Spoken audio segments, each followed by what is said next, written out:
नमस्कार दोस्तों। आशा करता हूँ कि आप लोग अच्छे होंगे। आज की कहानी है सुखी जीवन का रहस्य। अगर आप इस अहम सवाल का जवाब चाहते हैं तो आपको इसे सुनना चाहिए। जीवन बहुत लंबा होता है, लेकिन अगर उसके सत्य को स्वीकार लें तो सदियां क्षण में ही बीत जाती हैं। इस कथा को सुनकर आपको इसका महत्व समझ आएगा। आपको पता चलेगा कि जीवन का अमूल्य ज्ञान भी कभी-कभी छोटे से साधारण इंसान से मिल जाता है। कभी-कभी छोटी-छोटी घटनाएं, मुलाकातें पूरे जीवन को बदल देती हैं और अथाह ज्ञान होकर भी पता चलता है कि हमें तो कुछ पता ही नहीं था। यह सभी बातों का अर्थ इस कथा में सुने। एक महान संत हुआ करते थे जो अपना स्वयं का आश्रम बनाना चाहते थे, जिसके लिए वो कई लोगों से मुलाकात करते थे। एक जगह से दूसरी जगह यात्रा के लिए जाना पड़ता था।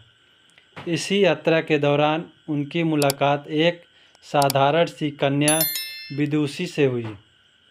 विदुषी ने उनका स्वागत किया और संत से कुछ समय कुटिया में रुककर आराम करने की याचना की। संत उसके मीठे व्यवहार से प्रसन्न हुए और उन्होंने उसका आग्रह स्वीकार किया। विदुषी ने संत को अपने हाथों का स्वादिष्ट भोज कराया और उनके विश्राम के लिए खटिया पर एक दर्री बिछा दी और खुद फर्श टाट बिछा कर सो गई। विदुषी को सोते ही नींद आ गई। उसके चेहरे के भाव से पता चल रहा था कि विदुषी चैन की सुखद नींद ले रही है। उधर संत को खाट पर नींद नहीं आ रही थी। उन्हें मोटे नरम गद्दे की आदत थी जो उन्हें दान में मिला था। वो रात भर विदुषी का सोच रहे थे कि वो कैसे इस कठोर जमीन पर इतने चैन से सो सकती है। दूसरे दिन सवेरा होते ही संत ने विदुषी से पूछा कि तुम कैसे इस कठोर धरा पर इतने चैन से सो रही थी। तब उसने बड़ी सरलता से उत्तर दिया, हे गुरुदेव, मेरे लिए मेरी ये छोटी सी कुटिया एक महल के समान ही भव्य है। इसमें मेरे श्रम की महक है। अगर मुझे एक समय भी भोजन मिलता है तो मैं खुद को भाग्यशाली मानती हूँ। जब दिन भर के कार्यों के बाद मैं इस धरा पर सोती हूँ तो मुझे माँ की गोद का आत्मीय एहसास होता है। मैं दिन भर के अपने सत्कर्मों का विचार करते हुए चैन की नींद सो जाती हूँ। मुझे एहसास भी नहीं होता है कि मैं इस कठोर धरा पर हूँ। यह सब सुनकर संत जाने लगे।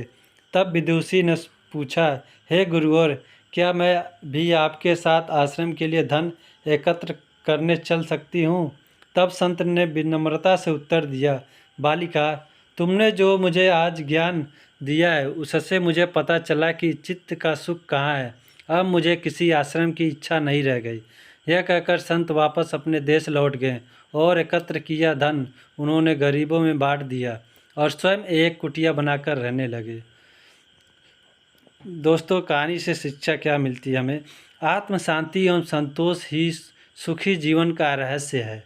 जब तक इंसान को संतोष नहीं मिलता वह जीवन की मोह माया में फंसा ही रहता है, और जो इस मोह माया में फंसता है उसे कभी चैन नहीं मिलता। जीवन का सुख संतोष में है।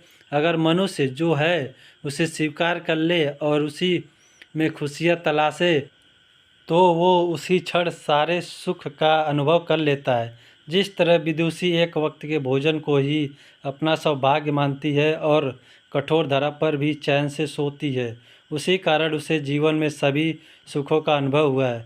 वही एक संत बैरागी होते हुए भी खाट पर चैन से नहीं सो पा रहा था, क्योंकि उसे अपने पास जो है उससे संतोष नहीं था। जिस दिन उसने यह सत्य स्वीकार लिया, उसे एक कुटिया में भी अपार शांति का अनुभव होने लगा। यह कथा सुखी जीवन का रहस्य कहती है। आज घर में अपार धन दौलत ऐशो आराम होते हुए भी लोग सुख शांति से नहीं रहते, क्योंकि उन्हें जो है उसमें संतोष नहीं मिलता। कहते हैं ना, जिन्हें दूसरों की थाली में घी ज़्यादा दिखता है वो कभी खुद चैन से नहीं रहते। व्यक्ति को हमेशा वो चाहिए जो उसके पास नहीं है, और वो मिल जाए तो नई महत्वाकांक्षा उसकी जगह ले लेती है। इस तरह पूरा जीवन असंतोष में ही बीत जाता है और अंत समय में भी चैन नहीं मिलता। अतः संतुष्टि ही जीवन का मूल मंत्र है। अगर इंसान में संतोष है तो कोई दुख उसे तोड़ नहीं सकता। यही है जीवन का रहस्य। वीडियो पसंद आए तो लाइक और सब्सक्राइब ज़रूर करना दोस्तों।